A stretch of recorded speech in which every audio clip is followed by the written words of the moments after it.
There is this universally accepted, heavily curated image of motherhood out there. Oh, absolutely. The pristine, glowing, unbreakable bond. Right. It's everywhere. Yeah. But I want you to imagine a completely different scenario for a second. Imagine you're pushing a stroller down the high street, and you were so violently exhausted that yesterday you actually put your phone in the fridge. Oh, man. I mean, we all been close to that level of tired, but... Yeah, and you lost your keys in the laundry, too. Yeah. Your mind is just this thick, impenetrable fog. Right. Total burnout. Exactly. So an elderly woman stops you to, coo at your 6-month-old baby. Yeah. And all you can think, the absolute only thought echoing in your hollowed-out brain is, I wish my daughter would disappear. Wow. I mean, that is a terrifying admission. It is, isn't it? Yeah, it shatters that pristine image instantly. It replaces it with the darkest kind of parental exhaustion, the kind of thought people definitely have but are petrified to ever speak out loud. Oh, but it gets worse. 2 minutes later, you turn your back in the supermarket. And when you turn back around, the stroller is empty. Oh, God. The baby's gone.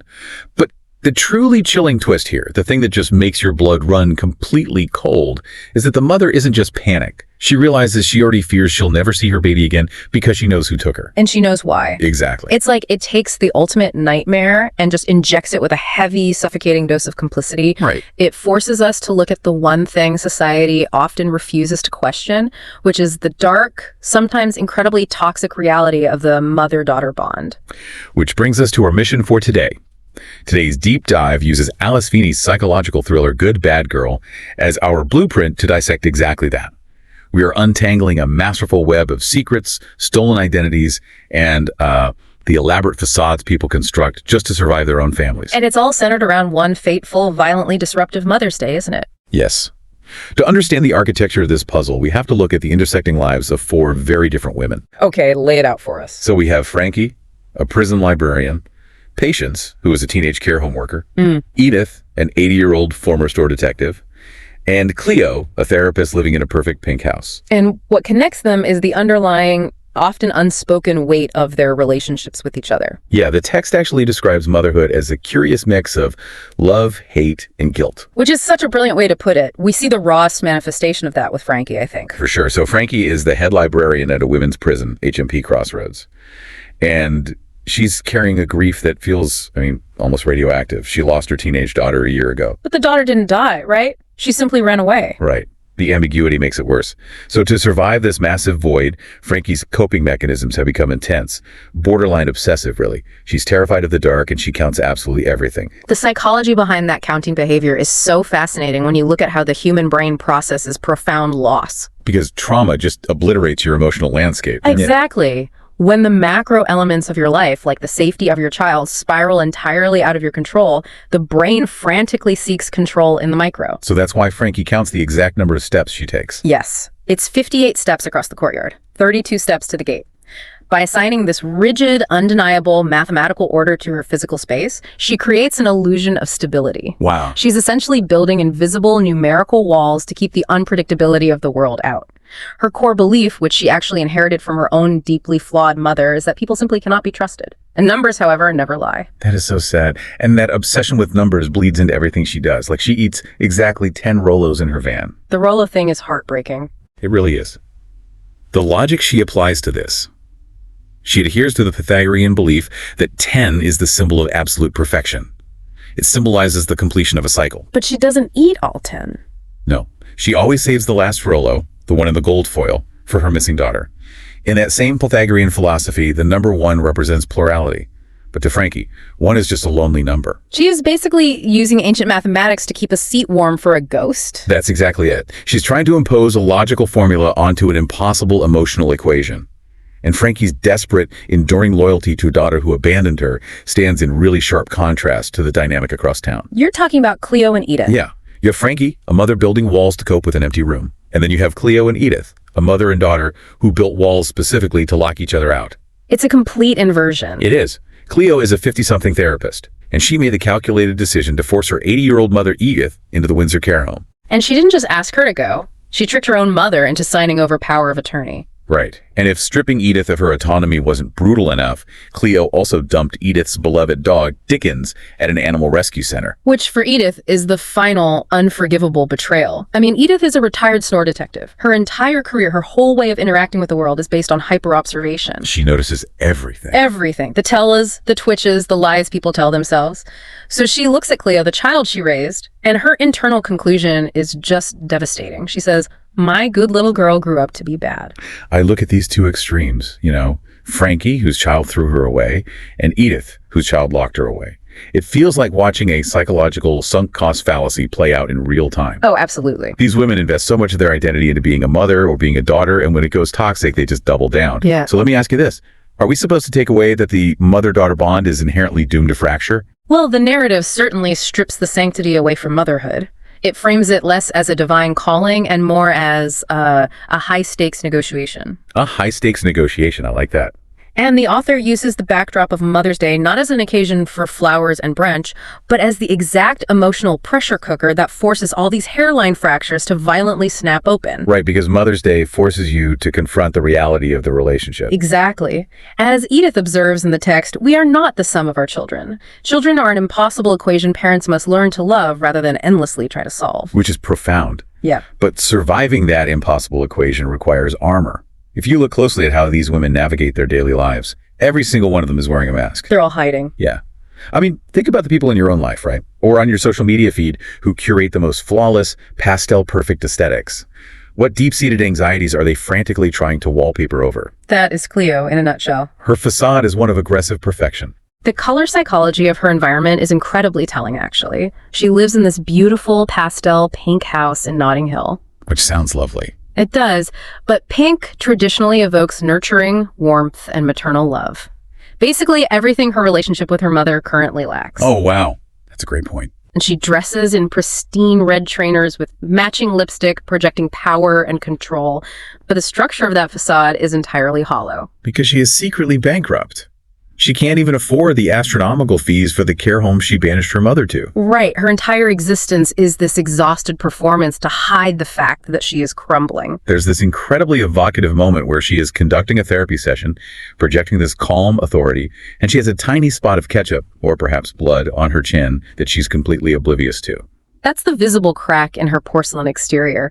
The physical toll of maintaining a facade like that is just exhausting. It is. And while Cleo uses wealth and aesthetics as her mask, Patience, the 18-year-old care worker at Edith's facility, she uses anonymity. Her facade is entirely literal. Right. To start with, Patience isn't even her real name. Exactly. She is hiding in plain sight. She wears thick, non-prescription glasses specifically to make herself look less striking, less noticeable. And that massive uniform. Yes, this huge, oversized uniform to swallow her figure, ensuring she blends right into the dreary background of the care home. And her secret life outside of work is just as concealed. She lives in an illegal, tiny attic above Kennedy's art gallery in Covent Garden. Exactly, 123 steps up from the street. Which is a brilliant detail. Those 123 steps are a physical manifestation of her separation from the rest of society. She exists on the margins. But from those margins, she orchestrates these acts of quiet rebellion. Like, she tracked down Edith's dog, Dickens. She drained her own meager savings to rescue him, and now she smuggles this dog into the care home inside a star-covered backpack. Risking her job just to bring an 80-year-old woman a fleeting moment of joy. Right. But here's the thing.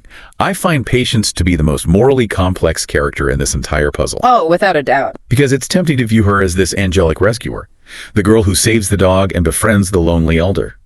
But look at her other actions. She's assigned to clean the room of a deeply abusive resident, Mr. Henderson, who hurls horrible insults at her. He is awful to her. Awful. And she judges him intensely for his cruelty. Yet, while she's judging him, she steals cash directly from his money clip. She takes his expensive electric toothbrush and uses it to scrub his unflushed toilet. Oh, gross. I know. She even admits to once replacing his dentures with a dead man's set. Which is wild. So isn't Patience essentially committing the same sins she judges others for? She justifies her bad behavior because her life is hard. Well, what you're describing is a textbook example of moral licensing. Moral licensing. Yeah, it's a cognitive bias where a person feels that because they have performed a good deed like, say, rescuing Dickens, they have earned a surplus in their internal moral ledger. Ah. They then use that surplus to justify doing something unethical, like stealing cash. This tension is the exact engine of the book, perfectly encapsulated in the title, Good Bad Girl. That makes perfect sense. The narrative constantly forces the reader to weigh whether doing the wrong thing is sometimes justifiable if the system itself is corrupt. And the narrative brilliantly uses Mr. Anderson to further blur those lines.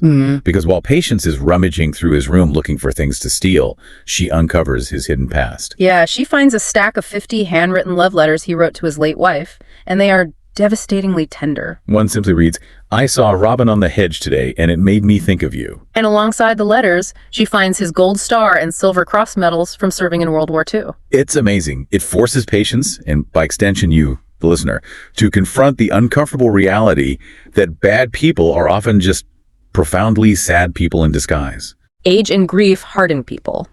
It doesn't excuse Mr. Henderson's present-day abuse, obviously, but it provides a layered context that disrupts Patience's easy judgments. Everyone is operating in a thick moral fog just to survive. And that moral fog eventually condenses in one physical location, the Windsor Care Home.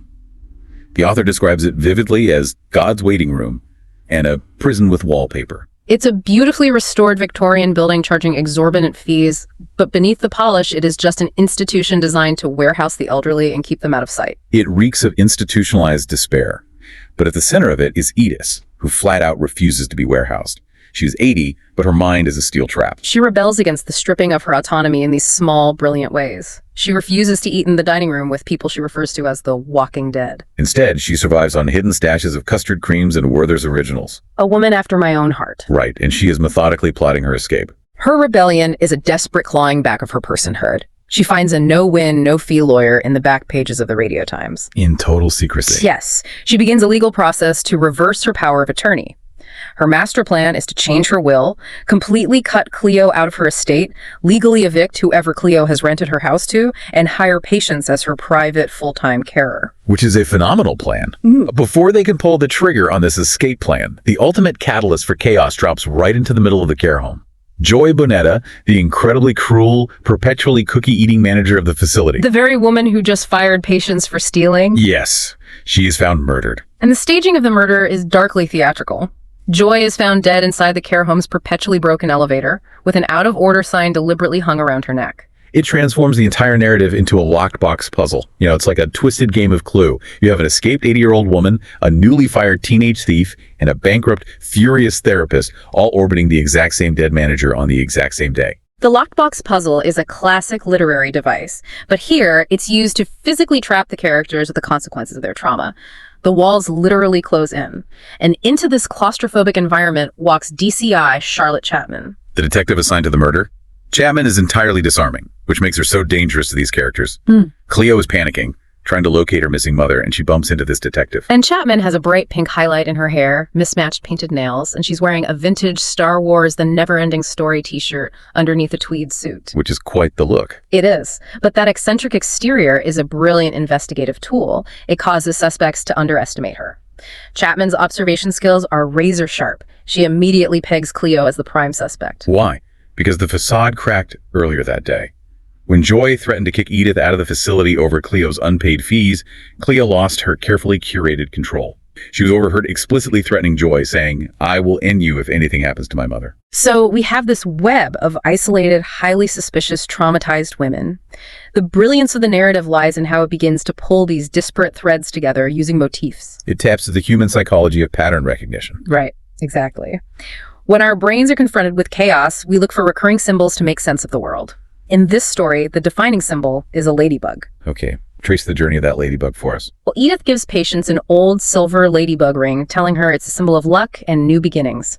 Patience, hiding out in her 123-step attic, creates these incredibly intricate paper cuts using a scalpel, and she secretly signs every single piece of her artwork with a tiny, hand-drawn ladybug. Keep that ladybug in mind as we pivot back to Frankie, our grieving prison librarian who counts steps to maintain her sanity. Frankie decides to go to Cleo's pastel pink house. But she doesn't go as herself. No, she books a therapy appointment under a fake alias. Posing as a client named Case File 999, Frankie is seeking revenge. She's thoroughly convinced that Cleo is somehow responsible for the implosion of her life. So Frankie is sitting in Cleo's therapy room, terrified, counting the walls and the windows to ground herself. Suddenly, Cleo's phone rings. It's the care home calling to inform her that Edith is missing. Cleo steps out of the room to take the call. And the moment Cleo leaves, Frankie starts pacing. And she spots something hanging on the wall. It's a framed paper cut, It features layers of stark black trees with eyes set over a turquoise background. And down in the corner, serving as a signature, is a tiny, hand-drawn ladybug. Frankie's reaction is instantaneous and visceral. She recognizes the intricate cut work. She is entirely, unshakably convinced that her missing daughter is the artist who made that paper cut. She steals the frame right off the wall and escapes out the window. When she is safe, Frankie flips the stolen frame over. On the back, there is a small gold sticker that reads, Kennedy's Gallery, Covent Garden. Which is the geographic center of the mystery. That is the exact building where Patience is hiding. She lives in the illegal attic above Kennedy's Gallery, paying her rent to the owner, Jude Kennedy, by supplying him with one piece of paper-cut art a month. And at this exact moment in the narrative, Patience is up in that attic, with Edith and the rescue dog eating pizza, hiding from the police in the world. The narrative convergence here is just stunning, but the author doesn't let you catch your breath. The timeline aggressively syncs up. It's 5 o'clock in the morning, the day after the murder. Frankie is back on her narrowboat, aptly named the Black Sheep. She is drinking wine out of a mug, listening to the rain, terrified because she thought she heard someone playing her missing daughter's piano in the dark. And then the outside world breaches her numerical walls. There's a knock on the door. It's DCI Chapman. The detective with the pink hair has tracked Frankie down to her hidden boat. All the timelines, all the fiercely guarded secrets crash into a single point. So here's the big question. If Patience made the art featuring the ladybug, and Frankie is absolutely certain her missing daughter made that art. Does that mean Patience is Frankie's missing daughter? Exactly. Or, considering Patience operates under a fake name, is this a much darker case of stolen identity? Well, the author masterfully manipulates the reader's trust here. She gives you just enough puzzle pieces to form a confident theory, and then introduces a detail that makes you question the reliability of the very perspective you just read. Like what? Like Patience telling Edith she doesn't know her real name, referring to herself as a fatherless child. Yet Frankie openly admits to the reader that she lies to herself constantly just to survive her grief. The structure of the book forces you to play detective right alongside DCI Chapman, sifting through thick layers of trauma and self-deception to find a single objective fact. Precisely. It elevates the material far beyond a standard whodunit. It is a profound exploration of how trauma, hidden secrets, and sheer financial desperation can force everyday people to construct completely alternate realities just to be able to wake up in the morning. Every single character we've discussed is trapped in a prison of their own making. Frankie's trapped on her boat behind invisible walls of numbers. Patience is trapped in an illegal attic. Edith is trapped in a care home she equates to a waiting room for death. Right, and Cleo is trapped inside a pink house she can no longer afford. They're all desperately trying to exert control over a world that has deeply wounded them. Which brings us to a crucial realization about truth itself. There's a moment where Edith, utilizing all 80 years of her hard-earned wisdom, makes an incredibly piercing observation. She says, "Our memories can make liars of us all." Oh, that's such a good line. It really is. She recognizes that truth bends under the weight of trauma. Two people can stand in the exact same room, experience the exact same event, and walk away carrying entirely different, deeply conflicting truths. It forces us to ask a profound philosophical question about the nature of our own personal histories. If these characters can build entire lives on fractured memories, what does that say about the narratives we cling to? Exactly. What is real and what is just a survival mechanism? I want you to think about that as you go about your day. Think about your own memories. Think about your own complex family dynamics. How much of what you firmly, undoubtedly believe about your past is actually objective truth? And how much of it is simply the story you've told yourself over and over again just to survive it? Until next time, keep digging, keep questioning, and keep diving deep.